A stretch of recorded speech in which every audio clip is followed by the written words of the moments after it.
प्यारे बच्चों, आप सभी को मेरा प्यार भरा नमस्कार। आइए आज हम मैजिक माइंड की पुस्तक मनस्वी कक्षा 7 का पठन पाठन करते हैं। आइए आज हम कक्षा 7 का पाठ नंबर 19 मॉरिशस की यात्रा का पठन पाठन करते हैं। जिस प्रकार हमारी धरोहरें, हमारी प्रकृति, संस्कृति, इतिहास, शिल्प आदि अद्भुत नमूने हैं, उसी प्रकार किसी भी दर्शनीय स्थल की यात्रा का स्मरण रोचक, रोमांचक, गुदगुदाने वाला, उन्हें देखने की इच्छा प्रकट करने वाला होता है। मॉरिशस का एक ऐसा देश है जो भारत जैसा लगता है। आइए इस पाठ से और अन्य बातें जानें। तो चले बच्चों मॉरिशस की सैर पर। मॉरिशस वह देश है जिसका कोई भी हिस्सा समुद्र से 15 मील से ज्यादा दूर नहीं है। तो यह समुद्र के पास का एक देश है। मॉरिशस वह देश है जहां की जनसंख्या के 67% लोग भारतीय मूल के हैं। तो यहाँ पर ज्यादातर लोग जो हैं वो भारतीय मूल के हैं। मॉरिशस वह देश है जिसकी राजधानी पोर्ट लुई की गलियों के नाम कोलकाता, चेन्नई, हैदराबाद और मुंबई है तथा जिसके एक पूरे मोहल्ले का नाम तो काशी है। तो आप क्या देखते हो कि यहाँ की जो गलियां हैं, मॉरिशस की जो गलियां हैं, उनके नाम भारत के ही राज्यों के नाम पर रखे गए हैं। मॉरिशस वह देश है जहां बनारस भी है, गोकुल भी है और ब्रह्म स्थान भी है। यात्रा पर मैं दिल्ली से 15 जुलाई को मुंबई के लिए, मुंबई से 16 जुलाई को नैरोबी के लिए, फिर नैरोबी से 17 जुलाई को मॉरिशस के लिए रवाना हुआ। तो यात्रा करने के लिए जब लेखक निकले थे तो वो दिल्ली से कब गए थे मुंबई? वो गए थे 15 जुलाई को। मुंबई से गए वो नैरोबी, नैरोबी कब गए? वो 16 जुलाई को। और नैरोबी से वो गए मॉरिशस 17 जुलाई को। इधर से जाते समय नैरोबी में मुझे एक रात और 2 दिन ठहरने का मौका मिल गया।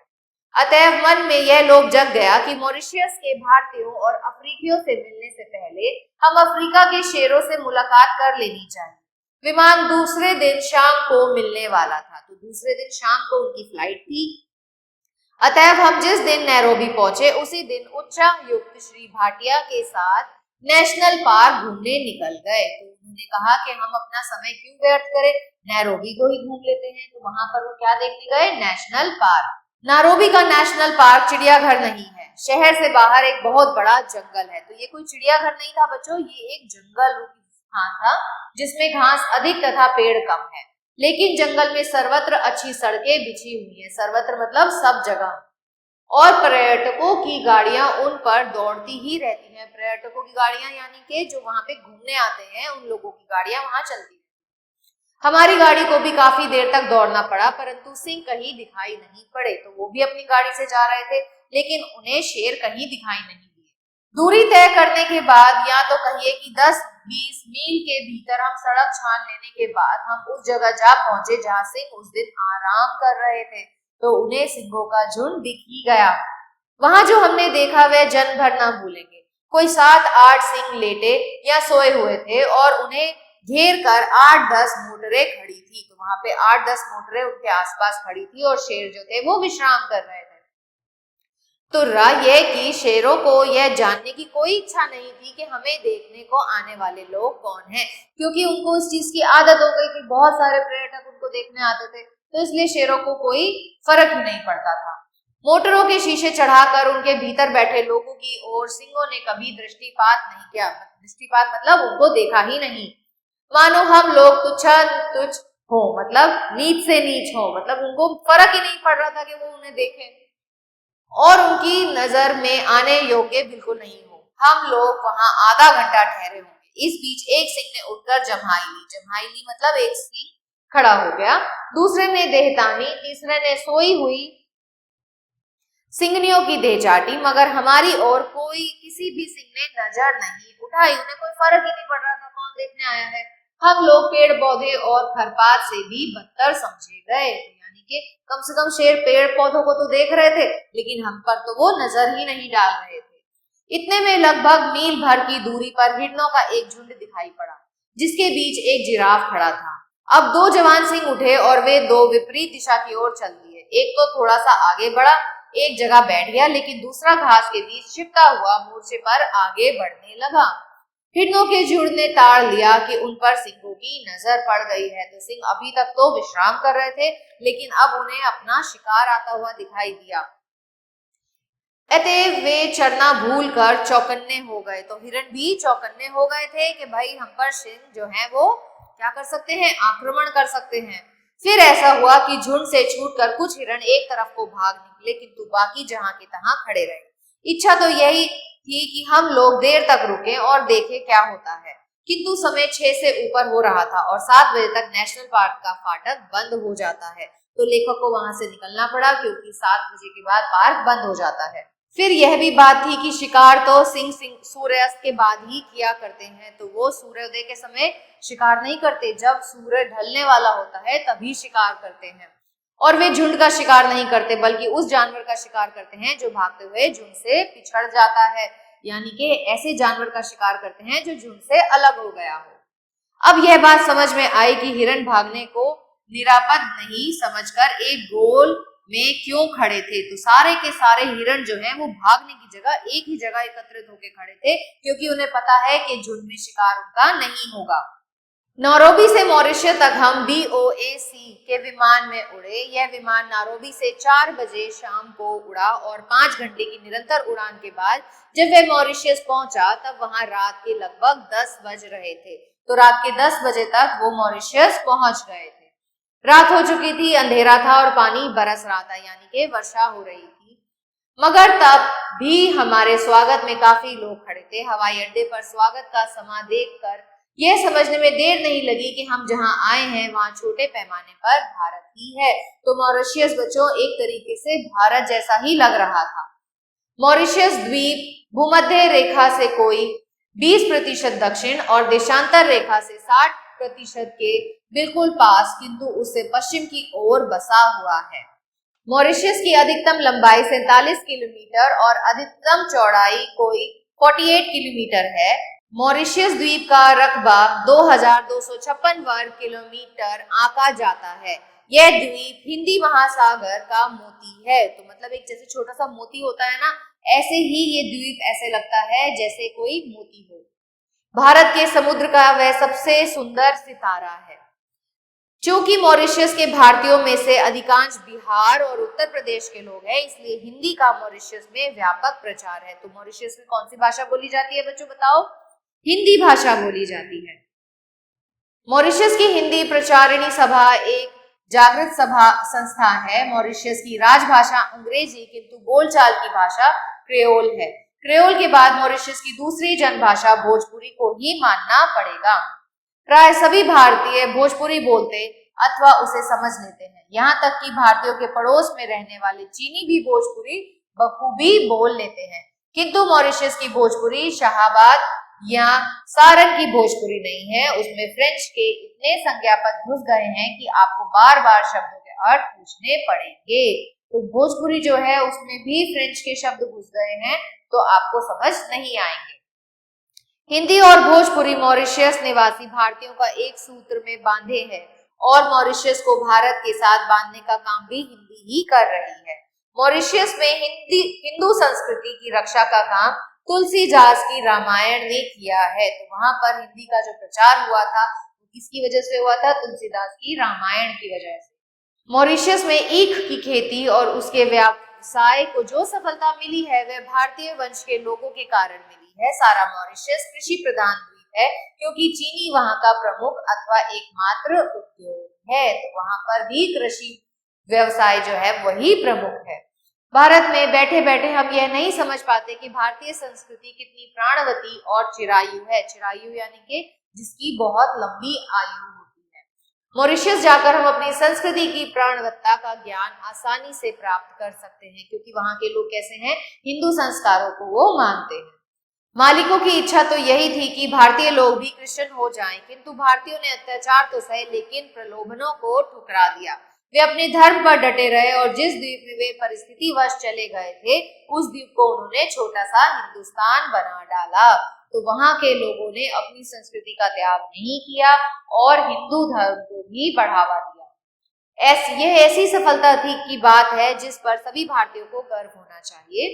मॉरिशस के प्रत्येक प्रमुख ग्राम में शिवालय होते हैं, यानी कि जहाँ पे शिव जी की पूजा होती है, मतलब कि मंदिर है वहां पे। मॉरिशस के प्रत्येक प्रमुख ग्राम में हिंदू तुलसीकृत रामायण का पाठ करते हैं अथवा ढोलक और झांझ पर उनका गायन करते हैं। मॉरिशस के मंदिरों और शिवालयों को मैंने अत्यंत स्वच्छ और सुरम्य पाया, यानी कि जो वहां के मंदिर हैं वो बिल्कुल साफ सुथरे और बिल्कुल अच्छे से मेंटेन्ड है। कितना अच्छा हो यदि हम भारत में भी अपने मंदिरों को और तीर्थ स्थलों को उतना ही स्वच्छ और सुरम्य बनाएं जितना स्वच्छ वे मॉरिशस में दिखाई देते हैं। तो आपने देखा है हिंदुस्तान में क्या है, बच्चों मंदिरों में इतनी साफ सफाई नहीं बरती जाती, लेकिन वहां के जो मंदिर हैं वो अत्यंत ही साफ सुथरे और सुंदर थे।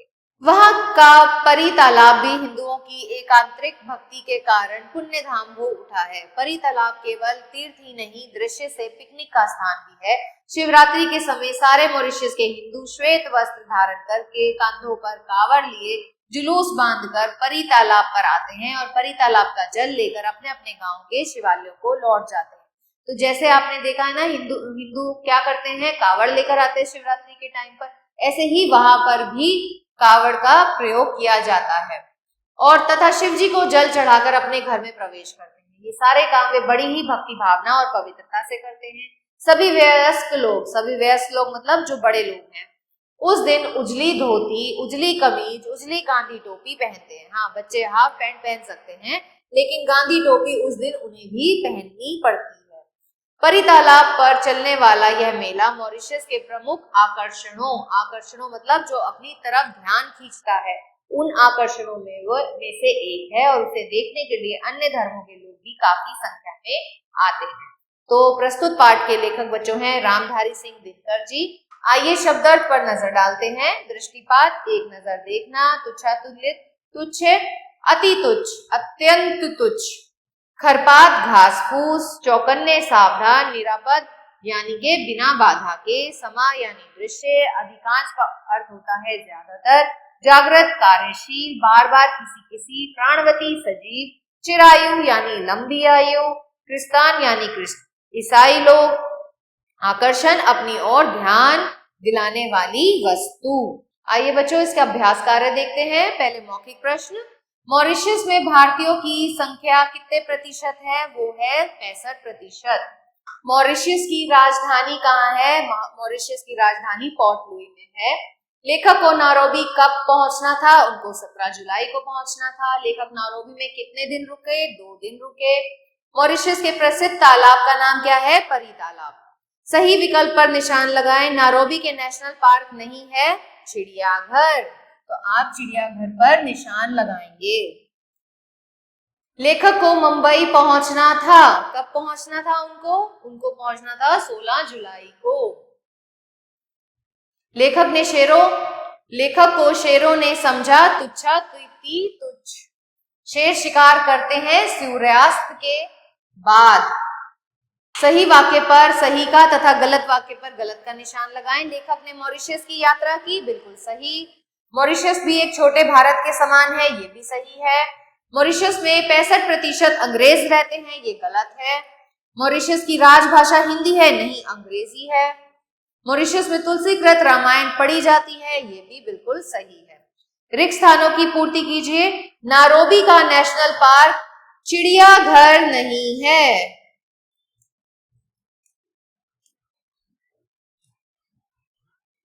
मॉरिशस के प्रत्येक ग्राम में शिवालय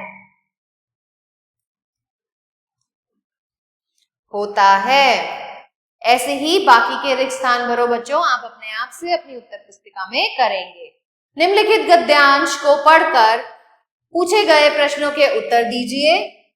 मॉरिशस वह देश है जिसका कोई भी हिस्सा समुद्र से 15 मील से ज्यादा दूर नहीं है। मॉरिशस वह देश है जहां की जनसंख्या के 67% लोग भारतीय मूल के हैं। मॉरिशस वह देश है जिसकी राजधानी पोर्ट लुई की गलियों के नाम कलकत्ता, चेन्नई, हैदराबाद और मुंबई है तथा जिसके एक पूरे मोहल्ले का नाम काशी है। तो मॉरिशस की भौगोलिक स्थिति क्या है? तो ये पार्ट में से देख के बच्चों आप लिखेंगे। मॉरिशस में कितने प्रतिशत भारतीय हैं? तो ये आप लिखेंगे 67%। पोर्ट लुई की गलियों के नाम क्या क्या हैं? ये आप लिखेंगे कोलकाता, चेन्नई, हैदराबाद, मुंबई। मॉरिशस के किसी एक मोहल्ले का नाम बताइए, तो वो है काशी। निम्नलिखित प्रश्नों के उत्तर दीजिए। लेखक ने नारोबी का नेशनल पार्क कैसा लगा? नारोबी का नेशनल पार्क लेखक को बहुत ही अच्छा लगा, क्योंकि वो एक चिड़ियाघर जैसा नहीं था। वहां पेड़ कम थे, घास बहुत अधिक थी, लंबी लंबी सड़कें थी जिसपे पर्यटकों की गाड़ी दौड़े चली जा रही थी। उन्हें सिंहों के बारे में क्या लिखा? उन्होंने लिखा कि सिंह जो हैं उन पर बिल्कुल भी लोगों पर सिंहों की कोई नजर नहीं पड़ी। सिंहों ने उन्हें तुच्छ से भी तुच्छ समझा कि वो घास आदि को देख रहे थे, लेकिन लोगों पर अपनी दृष्टि नहीं डाल रहे थे। मॉरिशस देखने में कैसा लगता है? मॉरिशस देखने में छोटा भारत ही लगता है। वहां की गलियों के नाम जो हैं वो भारत के राज्यों के नाम पर हैं, और एक मोहल्ले का नाम तो काशी के नाम पर ही है। मॉरिशस में बोले जाने वाली भाषाओं के नाम लिखिए। मॉरिशस में अंग्रेजी भाषा बोली जाती है, हिंदी भाषा बोली जाती है, और बिहारी लोगों के होने के कारण वहां पर बिहारी भोजपुरी भाषा भी बोली जाती है। मॉरिशस का प्रमुख त्योहार कौन सा है? वो है शिवरात्रि। शिवरात्रि के दिन हिंदू लोग क्या करते हैं? सफेद कुर्ता पहनते हैं, सफेद धोती और सफेद गांधी टोपी लगाते हैं, कावड़ लेकर जुलूस निकालते हैं, और परी तालाब से जल लेकर अपने अपने ग्राम के शिवालयों पर शिवालय लेकर जाते हैं, शिव जी पर जल अर्पण करते हैं और फिर ही अपने घर जाते हैं। आशा करती हूँ यह पाठ आपको बहुत दिलचस्प लगा होगा। ऐसे ही दिलचस्प पाठों के लिए हमारे साथ बने रहिए। तब तक के लिए आभार।